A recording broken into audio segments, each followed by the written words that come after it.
obviously had such a big game last week, but you seemed pretty upset after the one crossing route that kind of bounced off your hands and the defensive back hit you at that time. Is that, I guess, A, were you upset that you didn't hold on to that one, and B, when's the last time you had a defensive back just bounce off you like that and he seemed to get the worst of it?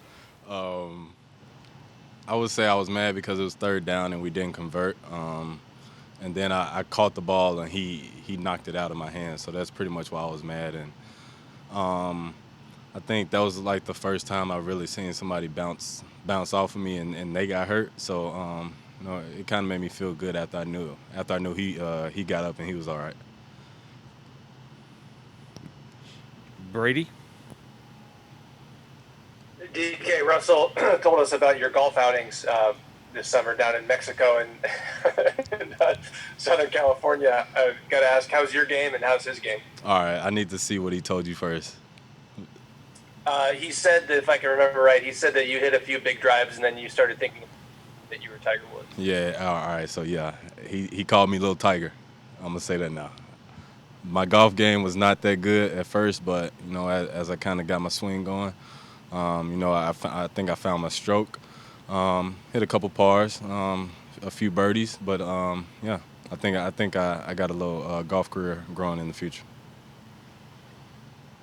Why do you think you and Russell have connected so well together off the field? Obviously, on the field you do, but just off the field as individuals.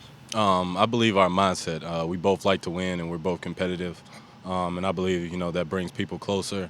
And, during the hard times, in workouts or in games, he knows what I'm thinking, and I know what he's thinking. So, it just brings us closer together, mainly because of our mindset.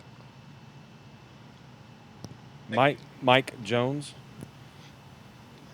DK, talking to Nate about your growth and focus on route running, how much has that helped you, that precision, helped you just excel against coverages this year?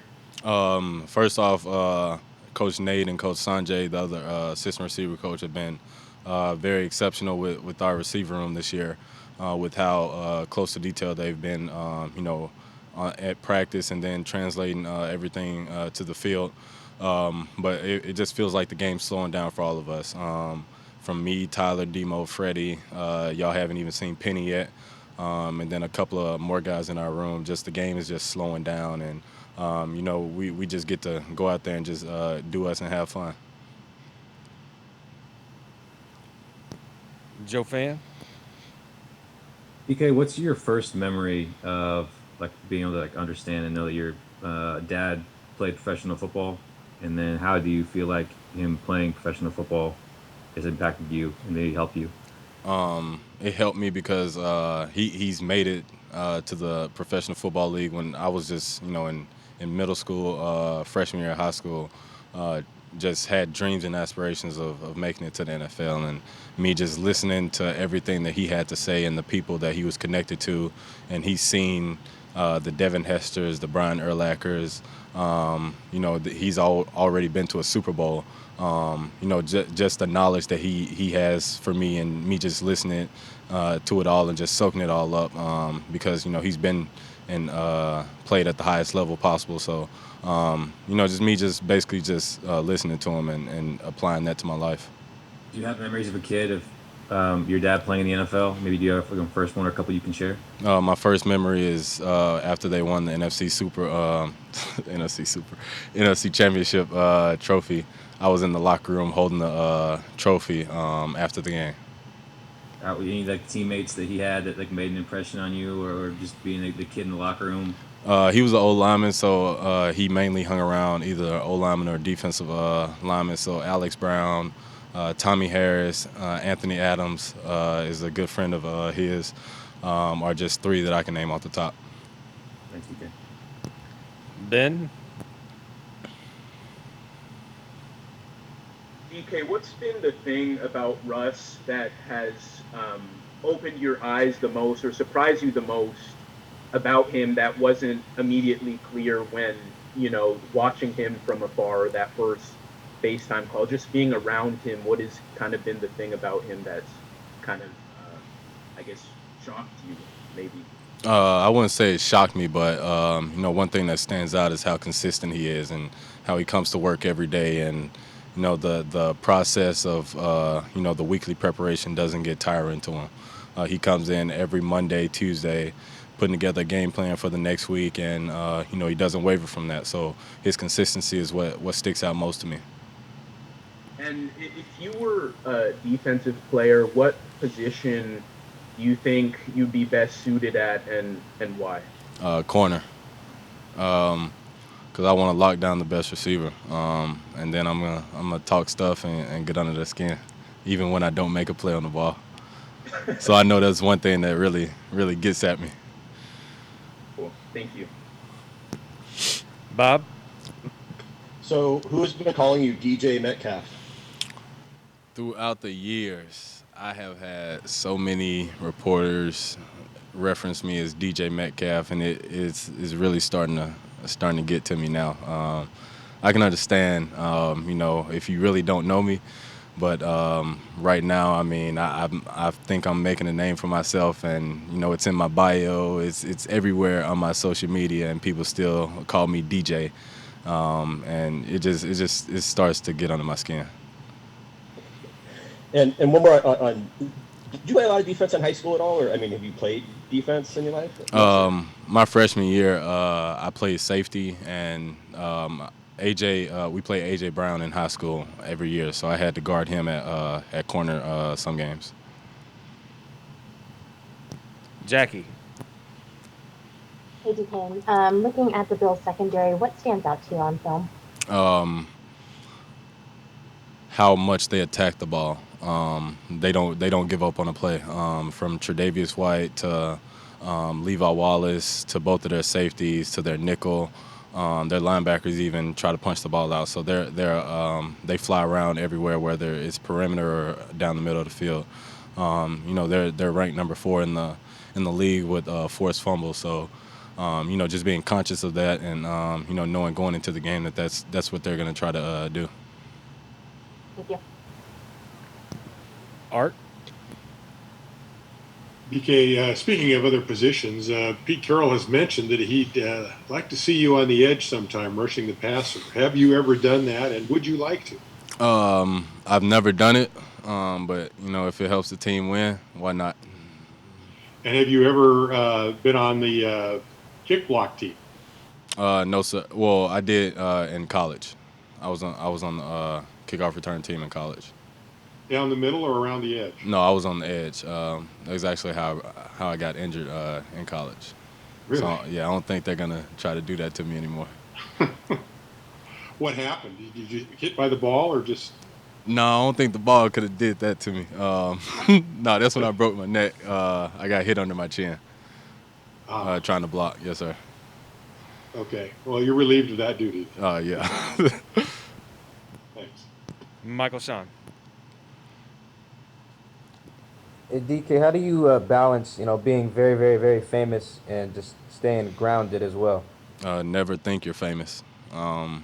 Just come in every day, working like I was a 64th pick or maybe even a 7th round pick, and not ever getting too big for the moment or not changing who I am because of the notorieties or the accolades that I'm receiving this year. I know I've had a talk with a couple of our coaches, and they told me, you're going to start getting a lot of accolades and everything, but don't change who you are. And, just for them to just, think of me as a humble kid, really means a lot to me. And, that's one of my main goals, to never change, no matter how big or if I, fall off tomorrow, just never change who I am.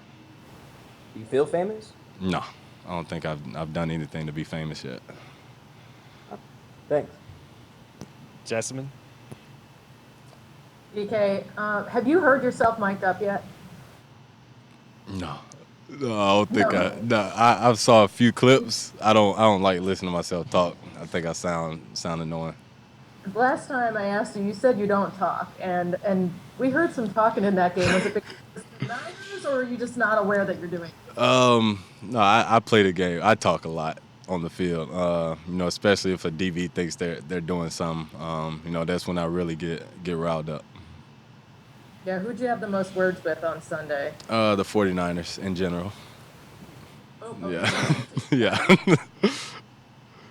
Thanks, DK. Yeah. Adam Kilgore.